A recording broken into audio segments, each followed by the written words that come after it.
time for a Shui Media podcast. Disclaimer. The views and opinions expressed in the show do not necessarily reflect those of Shui Media or any subsidiaries.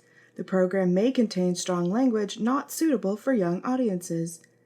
Series discussions will contain spoilers. Listener discretion is advised. Enjoy the show!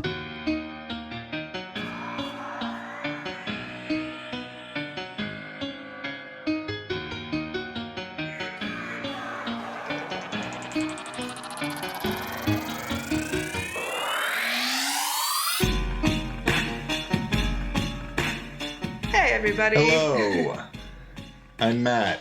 I'm Luna, and it has been 16 years yet again, but we are... Welcome to Subterfuge! Woo, we are finally back. Yay! This is actually our second time trying to record this episode. Because... I have some very good stuff from the season rundown that I will probably never see. That'll probably never see the light of day. Nah, we'll just save it for the next episode. But anyway, all you really need to know is that Id Invaded is pretty much the show of the season. Also, Smile Down the Runway. Some shows are pretty but boring. Some shows are boring but pretty. Yeah, pretty much. But also, Id Invaded.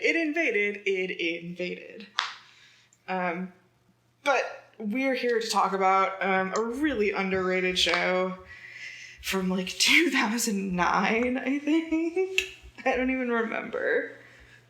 Roughly. Actually, I think that's when the game came out. I think the show came out a little bit afterward. But anyway, the point is, this is part of the Key visual novel series written by Mr. Jun Maeda, who is famous for other series you may or may not have heard of, such as Air, Clannad, Canon, Charlotte, etc. A&N gives this a vintage of October 2012. Oh, okay. Anyway, this is The Little Busters. Yay! Which is actually one of my favorite shows. And it is so underrated. No one talks about this show, and I don't understand why. Because it is so good. I hadn't seen it. I'd heard of it, but hadn't seen it until you suggested we do it for freaking ever ago. And now Matt then loves once I started watching it, I just was completely hooked, and I love it, and I want to protect all of them, and it is sweet and wholesome and what the fuck.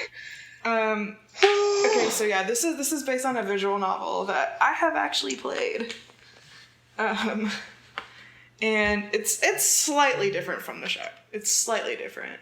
There are a bunch of other add-ons and stuff that honestly don't really matter. Really, the main difference is the ending, which we will get to. But anyway, so yeah, this was a 2012 anime. There are 2 seasons plus a couple of OVAs, but we're not going to talk about the OVAs. Because those are mostly just side stories or other routes in the game, so it's not really that important. What is important are the 2 main shows, which is Little Busters, and then the second season, Little Busters Refrain. And yeah, like I said, this was by JC Staff, way back in 2012. It was licensed and dubbed by Sentai Filmworks, directed by Chris Ayres, the dub anyway. Features Shannon Emmerich as the main character, Riki Naue. Let's see, Gregors as Masato. Blake Shepard as Kyosuke. Brittany Karbowski as Reen. Tiffany Grant as Kudvafther. And a bunch of your favorite actors. Anyway. And Margaret McDonald as Sayagusa. And, oh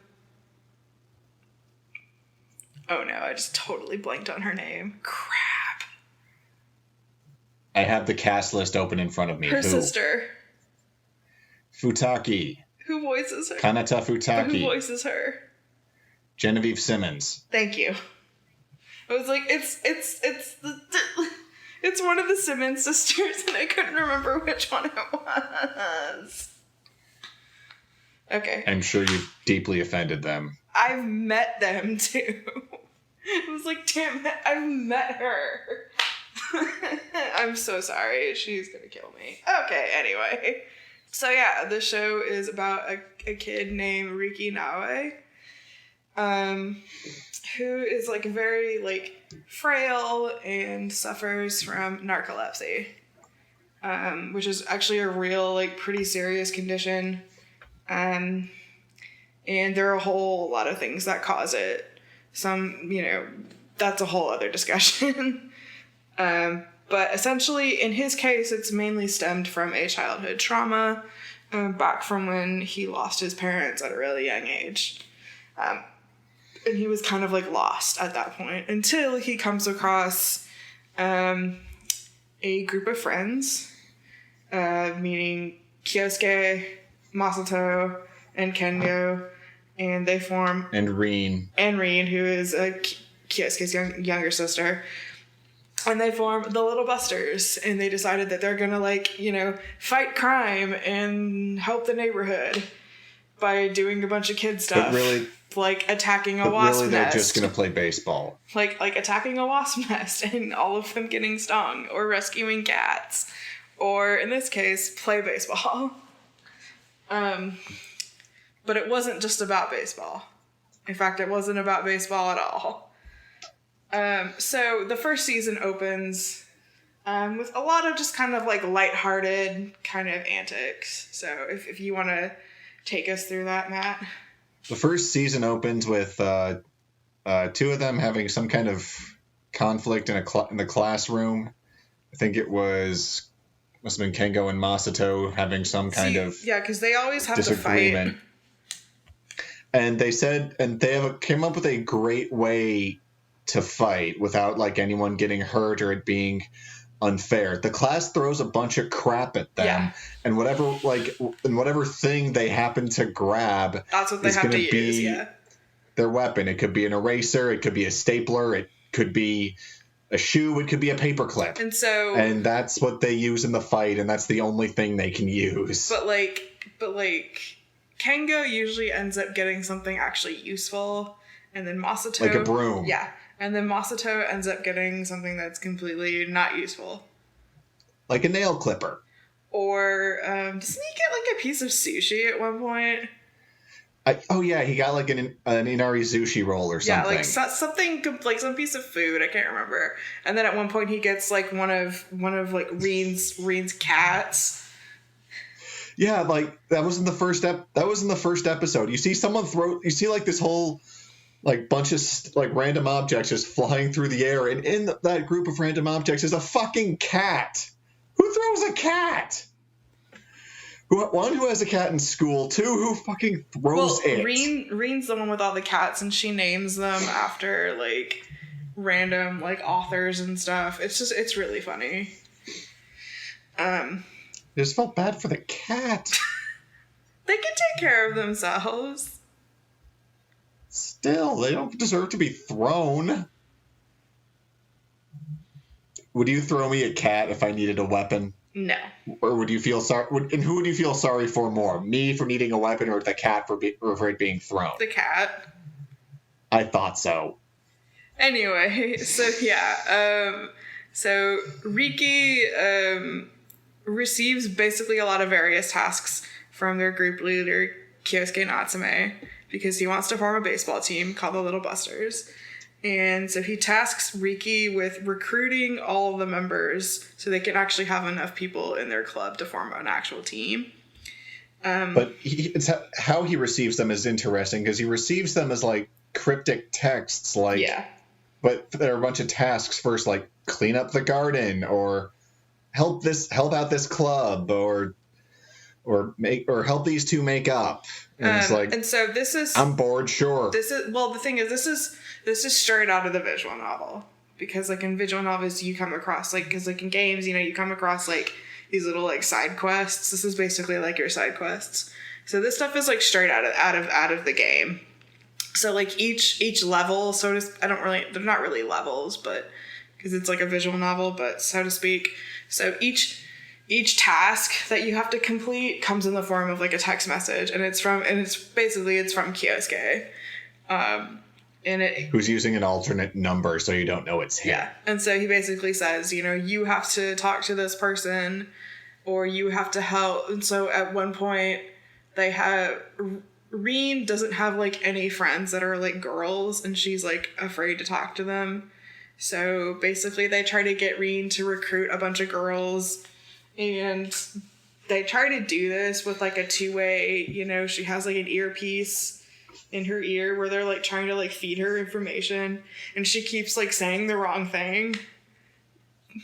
It was and then largely they end up like getting in a fight and it's really bad. But anyway, I noticed like with Reen, largely a lot of the stuff was to one make her included, but also just to sort of help her overcome some of her social anxieties, like giving her that kind of motivation. It's like, see, you can talk to people and it's not so bad. Yes, sometimes it is, but more often than not, it's going to be okay.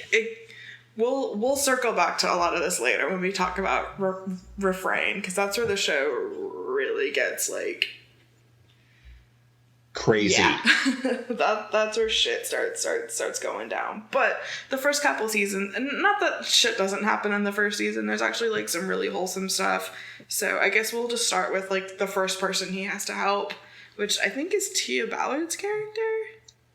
Komari. Yeah, yes. Komari-san. If you want to take us through her backstory. Well, she basically it was. Help me out with her backstory because I just completely forgot it. God damn it! She had a little brother.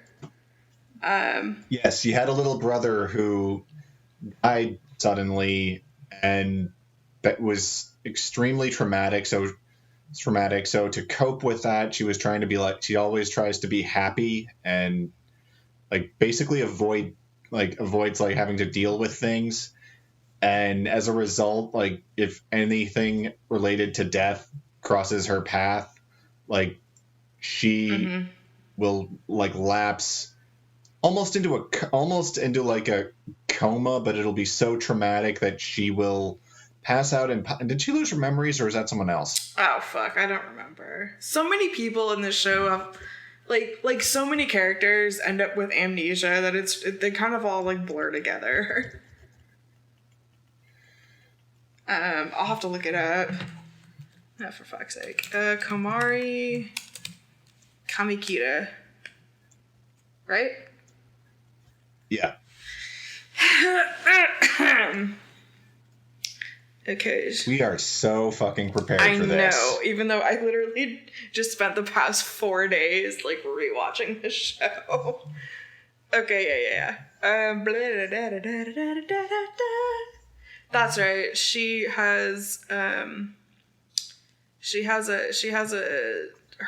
lost her brother when she was young, and so she has a book, I think, that she wants like Riki to like read to her or something. She sees a dead cat out of random at school, and basically she gets like hella triggered whenever she sees like death or blood or something. Yeah, she was traumatized by the death of her brother, but had since blocked it out, and she's always trying to like be happy and upbeat and positive as sort of a coping mechanism, so she doesn't have to think about it. But then, like once death rears its ugly head somewhere in this case, like I said, a dead cat, she sort of like regresses in a way, and then starts thinking that Riki is her brother and he has to help her out of that. Like partially by playing the role of her brother to like soothe her initially, but then at the same time saying, what you see in me is not real. Yeah. It is like something you have made up. I am not your brother. He is gone. You have to accept that. Yeah. In a more friendly, slightly more roundabout way. So basically, like, Riki ends up drawing like a picture book for Komari, and that basically helps her kind of like move on. And she can like openly accept the fact that her brother is dead and that she can like kind of like move on. But every time she wants to think about him, she can open up the picture book and be happy. She goes back to being like this herself that she like presented before, like the hearty, upbeat, happy, strong before, but now just moving past the reason why she was that in the first place. Yes. Yeah. So moving on to... Oh, crap. Is Nishizono the next one? Or is it the Saigusa sisters? Pretty sure it's the Saigusas. Okay. Yeah, Everything blurs together and I can't fucking remember. Yeah. Okay, yeah, so we'll talk about Nishizono in a minute, but so yeah, the Saigusa sisters. In this case, the main one we're looking at is Haruka, the actual member of the Little Busters. Yeah, so she shows up in episode 3 called I Like Cute Things. And yeah. So she is a classmate of Riki Naue, but she's actually in a different class, but she always hangs out in his class. And she kind of likes to cause trouble for her own enjoyment, which pisses off her older sister, Kanata Futaki, and who is, I think, like one of the class presidents. The head of the Public Morals Committee. Right. And her... They're not allowed to have any fun committee. And her weapon of choice is a bag of marbles. But yeah, so... Effective weapon, like... Yeah, actually. Offensive and defensive capabilities. So, in the Japanese, she likes to call herself Haruchin. I can't remember if that crosses over into the dub or not. Anyway. I think it does does a couple times, but not consistently. Okay, so the big reveal is that, basically that Kanata is actually her older sister, and, they're twins. Yeah, they're twins by twins by different fathers. Yeah. It's weird. I forget what the actual term is, but it's actually a thing. I remember there was a story about it. I remember I saw a story about it IRL a couple years back. It is a thing. Okay, so essentially, so Haruka's father, I think, was actually like a yakuza or something. He was like a gangster or something. But like, and because of that, like the rest of the family treated her like shit. And like Kanata was seen by her as like the favorite of the two twins, even since her dad was actually like a decent person. Yeah. Even though, like, they were actually kind of both treated like shit. Yeah, it just didn't seem that way. It just seemed like Kanata was treated better by Haruka because the parents did not try to be subtle with her treatment, but were a little more subtle with Kanata's. Yeah, it's really strange. So yeah, so eventually, like,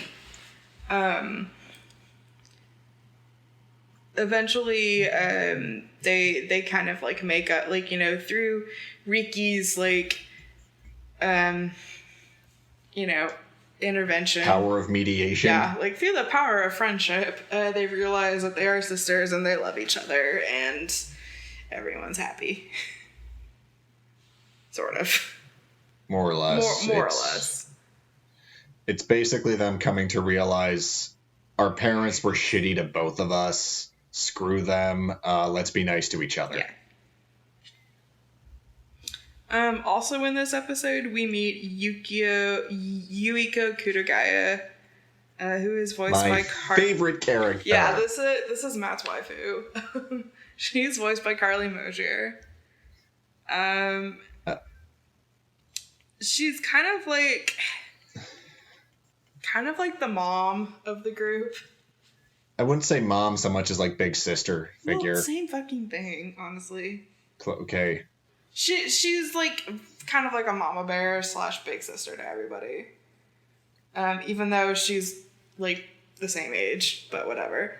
She dotes on them like a mom and sister. Yeah. She is especially fond of Reen and Komari. And sometimes this gets a little bit inappropriate. Because she, like, thinks Reen is, like, really, really, really cute. Very little, like, phases her, I think. Basically, just don't screw with her. Like, you don't screw with her friends and you will live. Yeah. Because there's a part where there's basically these haters who were mad at her for getting good grades and not like. Doesn't she carry like a katana? Yeah, she packs some serious heat. For a Japanese school, yeah, she packs some heat. And she's like one of the few people who can actually beat the crap out of Masato besides Kengo, and it's actually really funny. And not just beat the crap out of him, make it look easy and do it with a smile on her face. Yeah, I like may or may not low key ship those two. I just low key love Kuragaya. Yeah, she's really cool. She's not my favorite character, but she's also like the least developed of the group. Like, you learn everyone's backstory, but you don't learn hers. You learn that she was like she wasn't born. She was born outside of Japan and speaks several languages and is good at school and sports, but that's about it. And then people are mad at her for like being this sort of bad girl who gets good grades. Yeah, but you don't learn anything more about like her life or how like what happened to her for her to become that way. And you do in the game, but not so much in the show. What do we learn in the game? Well, like there's like a route that you can take. Okay, essentially, she her birth name is actually Elizabeth. And she was originally classmates with Kengo, and like later this is in the visual novel, but like she hosts a radio show, and she's like the only character whose true ending in the visual novel is only available after you complete the refrain. Right. She plays piano too. Yeah. I know that much from the show. And she's also the only other character in the novel whose POV any choices can be made, aside from Riki. Huh. I know she was in like the broadcasting club or something at first. Honestly, like the way she disappears is just like the weirdest fucking thing. Like, honestly, it's some Tears in the Rain bullshit. She just fades out of existence, and all Kengo and Masato can say is, "Oops, that wasn't supposed to happen." I mean, she's freaking fading out of existence. This isn't like a ride malfunctioning at Disneyland. She no longer exists in this world. Well, what the fuck? We'll get to that. That's in refrain. Yes, I'm getting ahead of myself, but she was the biggest WTF in the series. Yeah, we'll get to that. We'll get to that because now we're going to talk about Kudvafter, aka Naomi Kudryavka, aka Kudster, aka girl with the longest fucking name in the world, aka Kuchan, aka Kudster, aka Kudvafter, which is actually the same name as her side story in the visual novel. Anywho. AKA the Smiling Tebuin. So yeah, she is voiced by Tiffany Grant. She is like half Japanese, half German. Or no, she's a quarter Japanese and 3/4 Russian. Her grandfather was crazy about Japanese culture per his influence on her. She came to know much about Japanese culture too, despite having a poor handle on the English language. And she's in Riki's class, and is in the newly formed Home Economics Club.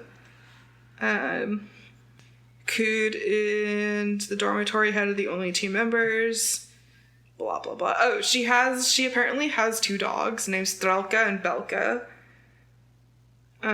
Which were named after two of the first dogs used in the Russian cosmonaut program. Yeah, so fun fact. Cood's name is Russian, but her hometown is actually in the former Soviet Republic of Teva. This little tiny ass island. Cood's mother is a key figure in the space program and is also, again, why she named her dogs Strelka and Belka. Anyway, she tends to say, like, random, like, Russian phrases. And speaks the most adorable broken English. Yeah, it's really cute. And really only Tiffany Grant can, like, pull this off. Yeah. Because actually, Tiffany Grant can speak fluent German. She's just... Oh, I didn't know that. Yeah, that's why she voices Asuka in Evangelion in the first dub. Makes sense. In the first dub that nobody will ever hear again. Not that I'm trying to hate on the new one. I actually haven't heard the new one, even though it's like on Netflix. But anyway, she had a weird story because she goes back to her country because her mom almost died from a rocket explosion. Mm-hmm. Gets captured by like rebel guerrillas, and then decides like, you know what, screw it, I'm just gonna break out. I have with like nothing but like the clothes on my back and like the devil's like the angel's luck. I'm gonna get out of here, somehow fly back to Japan with no money, and yeah, just hang out with my friends again. I mean, I admire the guts and the tenacity to do that, but there's just some logistical like issues there that get skipped. And if you choose her in the game, and her true ending is you will have a daughter named Kaya. Wow. Yeah. But that's if you like... Cool. That's if you like choose her route in the game. Choose Cood, make a baby. Yeah, basically. Well, he makes several babies with... It's weird. Yeah, I didn't realize babies were an option in this game. It's a visual. Like, it's a visual romance novel. I think. Fair enough. Where's season 3 where all of this happens? It's in the games. You have to look at Little Busters EX. Anyway, that's not the point. The point is, I'm going to talk about... Little Busters EX is the name of the OVAs. Yeah. It stands for extra, but anyway, that's not the point. The point is, we're going to talk about one of my favorite characters, and may or may not be husbando, but also Kengo or Masato. Kengo Miyazawa. I love him. I don't know why I love him, but I do. I always end up liking the like stoic guys that, you know, are like very zen. He reminds me of Saito from Hakuoki. Funnily enough, they're voiced by the same guy. Leraldo Anzaldua. So Kengo is like very like stoic, and just one thing about Kengo first, like whenever I heard his full name in the show, I couldn't not help thinking of the author Kenji Miyazawa just because their names are so similar. Like, they have nothing at all to do with each other in any way, but all I could think of was like Night on the Galactic Railroad whenever I heard his full name. Basically, he's very... Okay, so his backstory is that he was, like, undefeated in 100 matches of Kendo, and his father was, like, a Kendo master, and he's very, like, you know, like, calm and stoic. And basically just kind of puts up with all of Masato's shit. And very much, like, gets, like, the drop on him, like, all the time. And, I just love him. He's just, like, he's so stoic, and he's so hot, and I love him. And he means well. And it's I must protect him. He doesn't need protecting, though. Well, in Refrain, kind of, but also not. Little bit. Anyway, we'll get to Refrain in a second, I promise. We must refrain from talking about Refrain too early.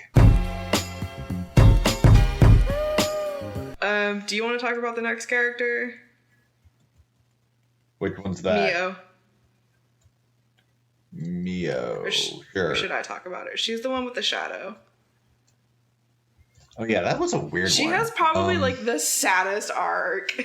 Yeah. In my opinion. Oh right. The bookworm. I cannot keep my characters straight. Yeah, they all. She's the one that like carries the parasol. Yes, she's honestly. I did not. It was dramatic and the performance was good, but I just did not like relate because it was an imaginary friend. I didn't have imaginary friends as a kid. I was just like, I picked up object permanence fairly early, I guess. I don't know. Okay, well, I guess I feel like you'll give more meaning to this if you talk about it. So this is like probably the saddest fucking story in the entire show. So yeah, Mio is this girl who only Riki can seemingly see at times, but she carries a parasol. She has a bunch of like old books, and she has an imaginary friend, Midori, who comes to life in the artificial world. And so Midori uses the parasol because they're trying to hide the fact that they don't have a shadow. I did not get the shadow part. Like, is that, did she visit Thriller Bark and Gecko Moria took it or something? Yes. I thought so. One Piece X Little Busters crossover confirmed. But yeah, so like, I don't know, it's so sad. Like, basically, like, Riki kind of like helps her realize that, you know, she doesn't need an imaginary friend because the Little Busters are her friends. And she can kind of like let go of that imaginary friend. But it was just such a sweet arc and it made me cry a lot. Yeah, I mean, I got it. It was sweet. Like, she thought that no one liked her and sort of like fell back on the imaginary friend again. But at the same time, it just felt a little too naive to me. Yeah. Like, she's like talking. I mean, I can get that, like, not being sure if like people like you or not, but if not, or if like, and having that like sort of social anxiety. But at the same time, if they're like going out of their way to talk to you and include you and like are actually showing that they want to be friends, then that should put up some green flags about it. Green flags. The opposite of a red flag. That it's a good thing. That's a white flag. I thought that meant surrender. I'm so confused. I was thinking like red, bad, green, good. No, I don't know. I'm very confused now. I don't know visual novel speak, so I'm just going by the colors I know. That's fine. And I know stoplight colors. Yeah. Do you have any other? Do you have any other notes that you want to talk about the first season before we get to Refrain? Let me. Oh, for Mia, one of the notes I have is also finding one's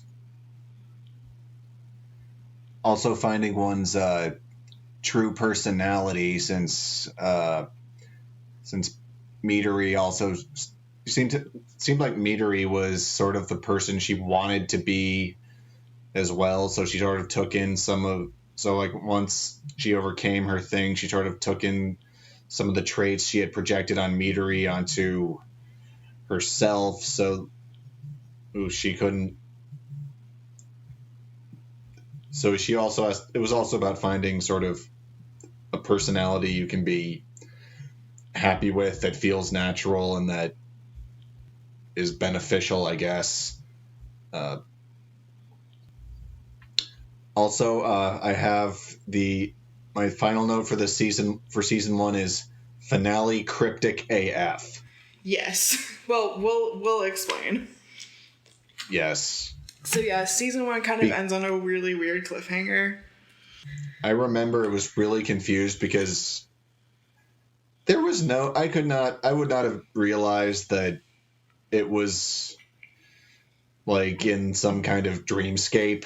Okay, so yeah. That they sort of like that they made, because I'm thinking like this is just like some wholesome shit where these kids are helping each other overcome like trauma and like and insecurities and all that stuff, and it's just gonna be like a good happy family, like a good happy wholesome time, and then refrain happens. They just start.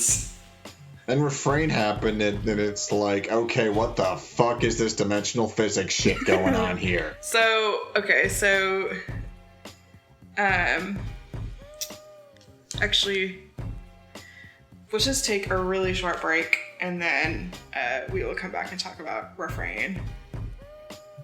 Okay. So, one moment, folks.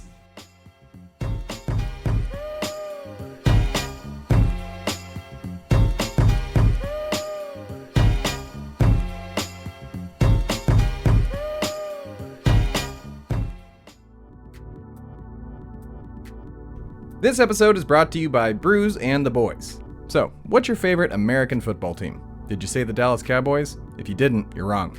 And if you're still saying, well, Tim, no, they're not my favorite team, well, let me recommend that you listen to the Brews and the Boys podcast with Michael Sizemore and Tom Ryle of Blogging the Boys so that they can prove to you that your favorite team is indeed the Dallas Cowboys. Brews and the Boys is your friendly neighborhood podcast that's a lot like going down to your friendly neighborhood bar and watching and talking about the game with your friends.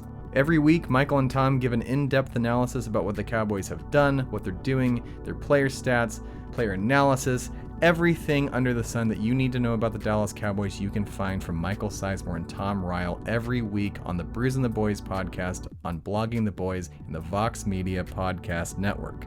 For more information and episodes, head on over to brewsandtheboys.com. And now, back to the show.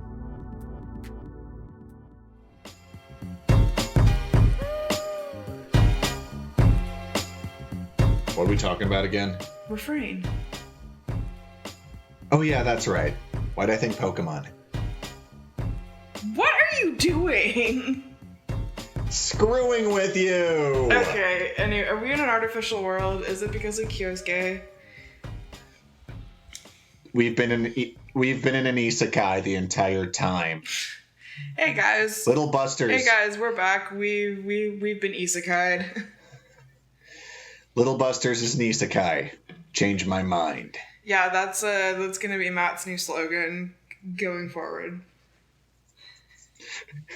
One Piece is an isekai. Change my mind. This is gonna be like Matt's new meme. How my new catchphrase.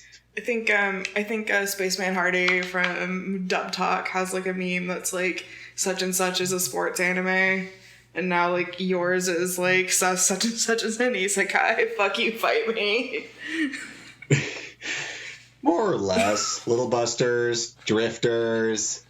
I can come up with more. Anyway, so, back to what we were talking about. So, the second half of Little Busters is called Refrain. This is where shit gets fucking real. Shit gets whack. I mean, like, real. Like, holy fuck. Okay, so. Strap in, bitches. Okay. It's about to get wild. So, welcome. Everything is fine.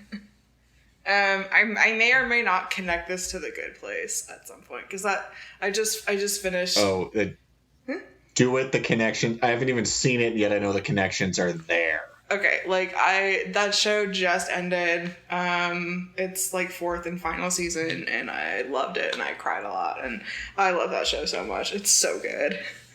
If you haven't seen it, most of it is on either Hulu or Netflix. Go watch it. It's so good, and it's so funny.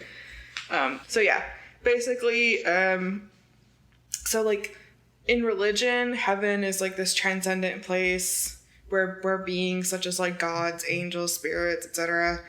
are said to like originate or be enthroned or whatever. And according to some religions, like, you know, humans can like ascend to heaven in the afterlife, you know, and then of course there is hell being the bad place, you know, eternal damnation for the wicked.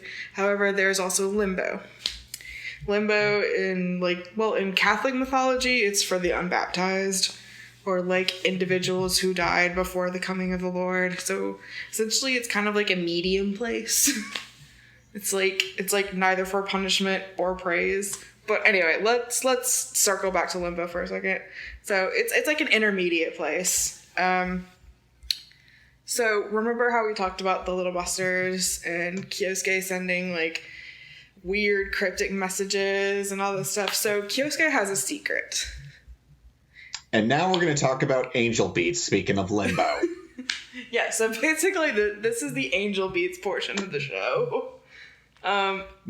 Surprise that the show is, our episode this time was about angel beats the whole time. You got little bustard here. You have been angel beats. You have been June-mated. You got Juned. But anyway. Back to the actual content. So Kyosuke has a secret, and the secret is they are actually in limbo.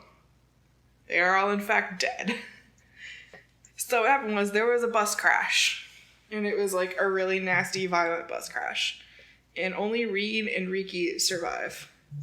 So meeting the Little Busters saved Riki, essentially. So in a desperate attempt at a second chance, Kyosuke creates a sort of artificial world for him and his friends, so he can have one last chance to essentially like raise them into proper adults. And he hopes this will allow Riki and Rin to have the strength to cope with what happens to them when they return to the real world.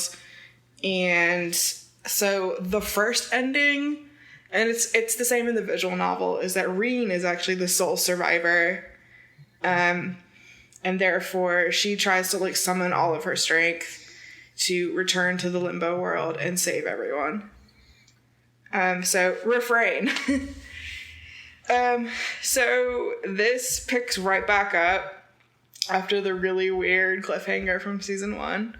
And Riki has pretty much already solved everyone's problems, and time like reverts back to the first semester. After he fails to save Rin, resetting everything in his and Rin's mind. So Riki wakes up from a nightmare involving the bus crash. When he wakes up, Masato is eager to battle Kengo. And they do their throw random crap, and whatever they grab is their weapon battle. However, everything in this reality is slightly off. So, for example, Rin is literally afraid of everyone, especially men. And the only people that she can really talk to, besides Riki, are like cats and like kids. And maybe her brother on occasion. Yeah.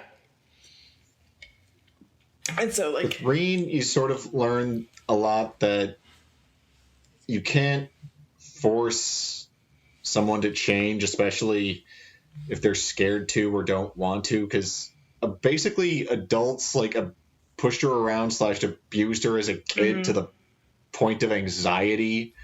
And what I'm wondering is, did she regress at some point prior to the start of the show, or was she just, as a result of that trauma, just emotionally immature or stunted?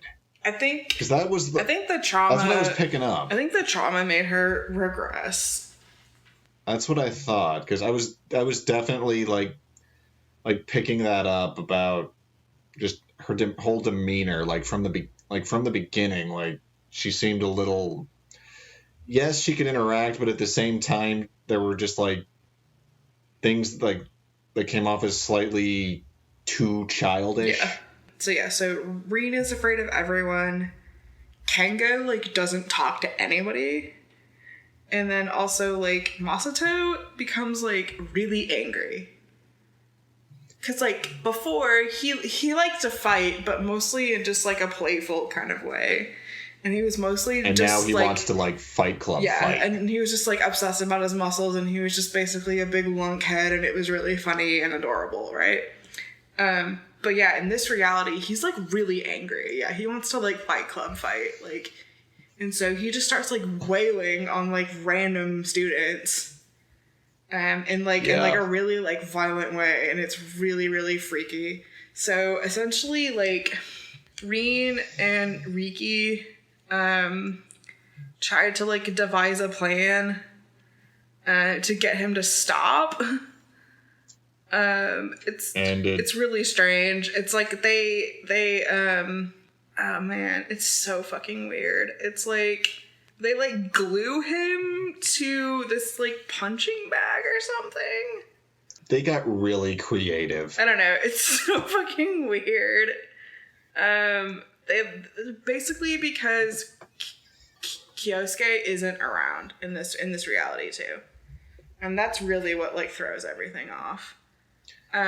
Basically, what happened was, according to my notes, he was violent, got his ass kicked, hallucinated, and then became friendly. So whatever sort of shock mushroom therapy he had applied to him clearly worked, because then he became like the cool guy we know who wants to like just bromance with Riki all the time. So essentially, he starts going through this like existential crisis, and wonders if he really is himself. And essentially so Riki and them basically tried to like tie him to this like giant bronze statue or whatever. And I think it's like finally he gets his actually like he gets like this like it's like mysterious figure or something. I don't fucking remember. I think it's like a figure who ends up, or he remembers the first time he fought Kyosuke, and then he finally remembers that the first time he fought Kyosuke, and Kyosuke kicked his ass, and that's what made him decide that, okay, this guy can be my friend, and like, I see you as my equal. Yeah, and so like, now fight me again. And so because of that, now he's like a happy-go-lucky dude. Sometimes you just gotta get your ass kicked to find out what truly matters. A butt kicking is the true meaning of Christmas. Yeah. Okay, so the next true meaning of Christmas is Reed and Kengo. And she has decided that Kengo has stolen her cat Lennon. And in fact, all of her cat Lennons, or like all of her cats. She has like this little freaking battalion of adorable kittens. And adorable stray cats. She basically thinks like Kengo has stolen them and wants to be king of the cats or something. Which is absolutely fucking ridiculous. Yeah. Anyway, Riki reveals like himself and like asks Kengo why he was pretending to be injured, and then Kengo finally tells him that if he stops the wish to rebuild the Little Busters, they'll die. And says like basically like stating that the end he is searching for would be total darkness. And still Riki's like, what the fuck are you talking about? They're like, dude, I just want to put a baseball team together. No need to get, like, cryptic existential on me with it. It's baseball. You throw the ball, someone hits it, they run around. Repeat. Why you gotta be so weird, bro? Well, they decide that they need to, like, defeat each other in baseball. In armed combat. I don't know. Refrain gets really fucking weird. Yeah, it does. I remember the first time I watched it, I just thought, okay, that finale in the first season finale was kind of weird. Let's see what season 2 has. It's like almost like it's a different show. Yeah, so basically, like in Refrain, Kyosuke sees the product of his unrefined hand in Rin's trauma and is consumed with regret. So he slips through the borders and finds total darkness. He then returns to find Riki and Rin and Masato. And essentially, like, basically, like, after Riki, like, finds him again, like, basically, like, they have this whole, like, like, through the power of friendship and blah, blah, blah, blah. Basically, like, Rin and Riki are able to, like, summon their strength, go back to the artificial world, save everybody, and then live happily ever after. And then there's a route in the visual novel where you can pair Riki and Rin together, and they'll be boyfriend girlfriend. Which they sort of tried, and which they sort of did in the anime, but made it feel totally forced. Like, Masato was just, or one of them was like, "Hey, you like Rin, don't you? Yeah, you should date her." Yeah, it was really strange. Like, "Hey, Rin, you like me, right? Yeah. Want to date? I guess. So now what?" In the game, it's like way better executed, and there's like a bunch of like really adorable scenes. Yeah, it was just like saying it was forced would be putting it lightly. Like, there was no build up at all. It was just like, "Hey, date her." Okay. Yeah. Want to date? We're dating. In the game, it makes way more sense, especially if you choose her as best girl in the game. And yeah, there's like so many adorable little like scenes in the game too, and I really wish they had executed those in the show a lot better. Because it would have been really cute to see those animated. Yeah, I did. That makes sense now that like it was a bigger thing in the game, because it felt basically like a side plot in this story. It's like, so we're dating now? Yeah. There's like a scene where like towards the end when he wakes up for the final time, but everyone's okay. Like instead of Masato, like hanging over the side of the bunk or being like, "Hey, let's go fight," or whatever. Instead, he wakes up to see Rin sitting beside his bed. And she just like leans over and kisses him, and he's like, "Why did you do that?" And she's like, "I don't know, I just wanted to see what it was like." And it's so cute. Like, aww. It's so cute. And they have like the cutest conversation, and it's just like, aww. And I sort of really wish that was in the show, and I was really disappointed that it wasn't. It wasn't until the end, everything was revealed in the finale of what's really happening. I was like, "Oh, okay. I sort of get why they wanted them to like be a couple now. It's so that they could have like a closer relationship as the only two, after being the only two survivors, so they could have like a little more intimacy between them, and like move from there to be able to confide in each other more deeply." Yeah, pretty much. But at the time, it made zero fucking sense. It felt like it felt like that pairing was written by like a middle schooler who'd only ever seen one romantic movie in his entire life, and it was a rom-com. Speaking of, we'll be getting into that in our next couple episodes finally, because. Oh yeah, perfect plug. Yeah, and I can finally get Matt to watch Monthly Girls Nozaki-kun. I thought we were gonna do Snafu. Well, it's gonna be this is how well we plan this out. We plan this out like while like recording our other episodes. I just can't believe we're finally getting to Little Busters, because this was, okay, for those of you who don't know, this was going to be our second episode. No, it wasn't. Yeah, it was. It wasn't.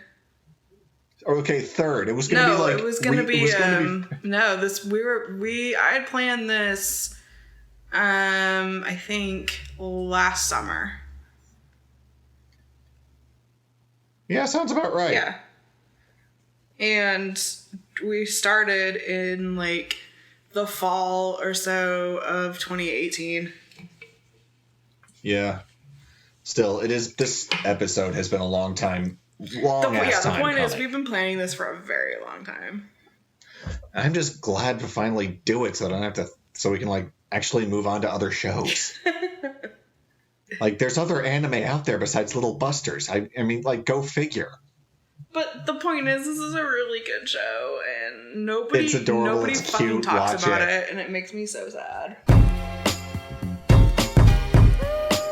I also just love how at the end, like, they were like, you two are the only survivors of this crash. We needed you to be strong so you could like survive on your own without us. And then once they come to and like everyone's scattered around and they like take stock of what's going on, they're like, we're the only survivors?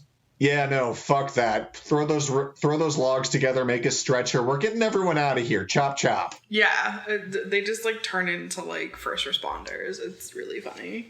And then Masato was like, I'm blocking the fuel. Just go. Like, idiot, you're coming too. Get the fuck on our shoulders.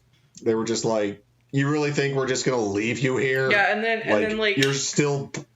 And like Kyosuke ends up being, well, sadly actually no, he still survives, but like they like visit him later in the hospital, but like every time though, Kyosuke ends up being the one that's like the most fucked up from the accident. But still, he didn't have any lasting injuries, at least. Like, no, he had all his limbs and digits. No, like I mean like they go and visit him in the hospital and he's like fine. But both I mean he's like bandaged up and stuff, but like before he was always like the most fucked up and also the first one to die because he wanted to save everyone else. I just remember them trying to get way too deep, like in meaning at the end, like when they started destroying the scoreboard to show that like the game was meaningless. Like, I get that they're trying to be emotional, but at the same time, it's all pretty obvious what's happening. It had no like real impact. Like the gentleman, it's been an honor playing with you moment at the end of Titanic. Like, okay, we all know it's going to die. Thanks for the little bit of drama. Oh, shut up. That part was sad. Not when you could see what was going to happen. It's still sad. It's like, what the fuck are we going to do? We're going to die. Might as well just play Nearer, My God, to Thee. And then it's the same thing with like kicking the shit out of the scoreboard. It's like, it's a symbolic gesture and nothing more. So it's still nice. But unnecessary. No, it's not. Yes, it was.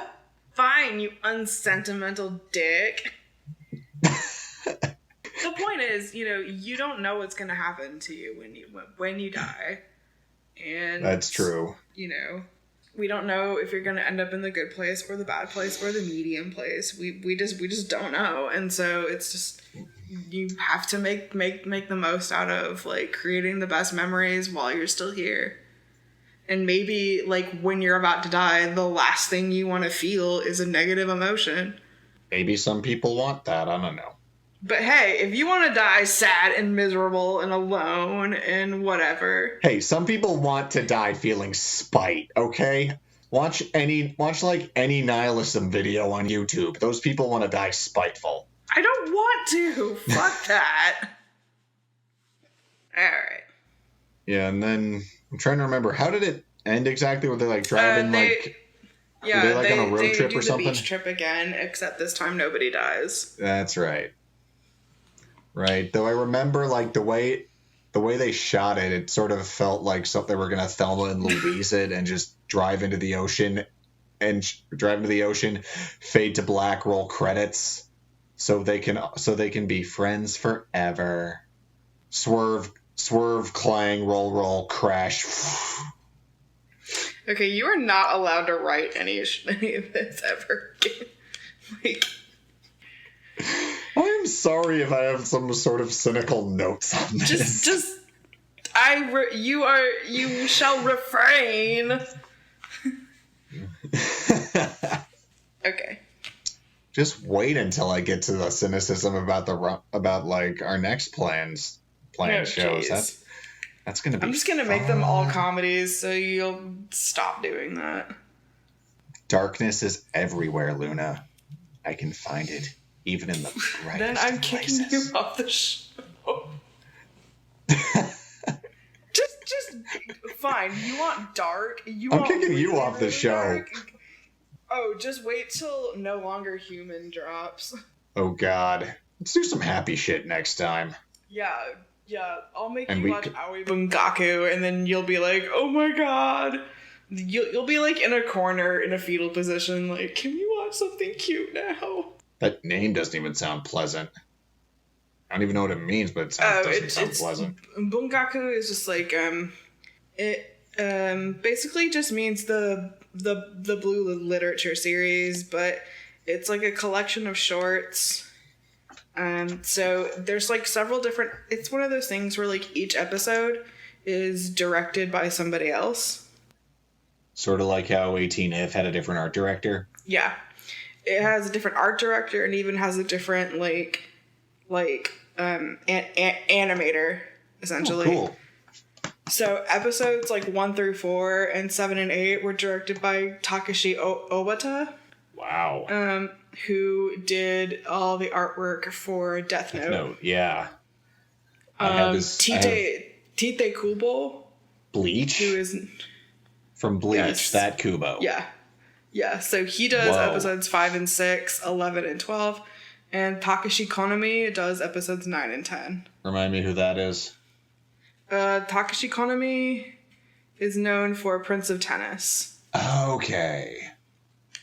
I have a volume of that somewhere deep in my bookshelf. The first, yeah, there it is. So episodes 1 through 4 is No Longer Human by Osamu Dezai. Oh, fun. And then the next one is Sakura no Mori no Mankai no Shita by Ango Sakaguchi. I don't really know how to like translate that one. It's basically just like a forest bandit finds a beautiful maiden and wants her to be his wife. It's like if Little Red Riding Hood was like reversed.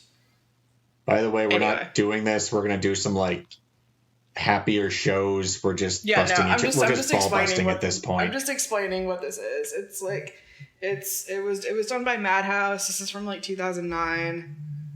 And if you are if you were at all familiar with Bungo Stray Dogs, some of the references to these stories show up in that series as well. They use Edogawa at all? The Spider Stone and Hellscream by Ryunosuke Akutagawa. Those are his two main, like, he is also like... No, Edogawa, not Akutagawa. No, there's no Rampo Edogawa. It's just Osamu Dazai, Ango Sakaguchi, Natsume Soseki, and Ryunosuke Akutagawa.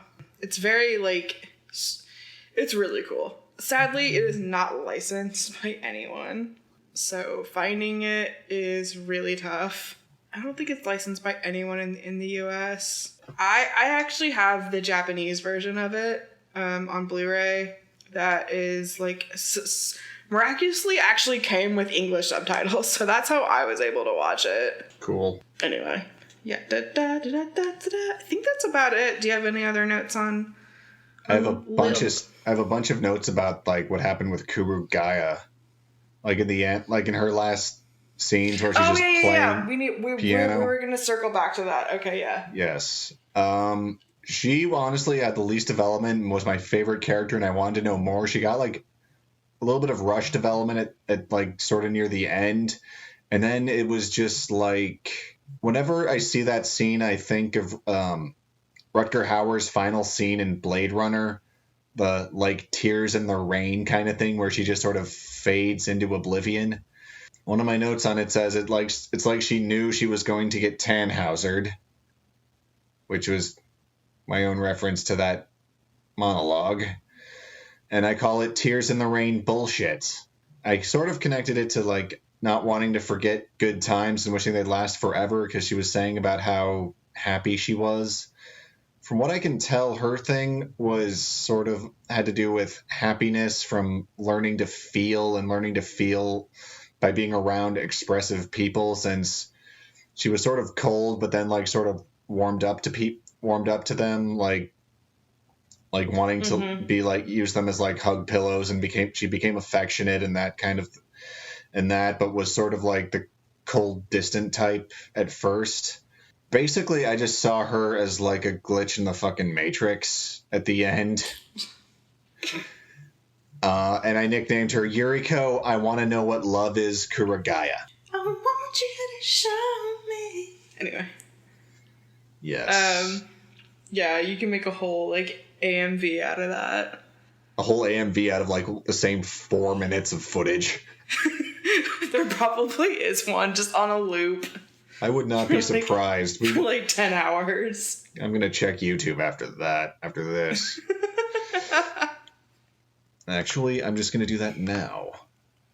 Anyway, so yeah, we finally did this episode. I am very excited to get into the next couple shows. And we're going to talk about some romance anime. I eventually want to do Snow White with the red hair, because it is like, to me, I think it's like the romance anime. There is a Little Busters Riki X Kuragaya AMV. I just looked this up on YouTube, and the first one was Little Busters Riki X Kuragaya. I like it. Huh. There's the clip where she just like where she's lost to time, like Tears in the Rain, and yeah, that's about it. But yes, that does exist. If for those of y'all listening, Matt just sort of like threw his arms up, like, there you go. I am nothing if not a showman. On that note, it is very late at night, and I forgot you're a grandma and 9 o'clock is late. Well, I have to take the dog out and do a bunch of other stuff, so. Got to get up for the early bird special, too. Actually, I do have a very early appointment tomorrow, which I am not looking forward to, but anyway. On that note. Thank you for listening. Yeah, thank you for listening to us blather on. We will come back next time with a little bit of a winter season rundown. And it'll work this time. Yeah, and hopefully praying, like, knocking on wood that our audio behaves. Your audio. Like, yeah, hopefully, like, my audio actually behaves and records properly. I have no idea what happened. It was super weird. I've never had that happen before. But yeah, hopefully it behaves itself.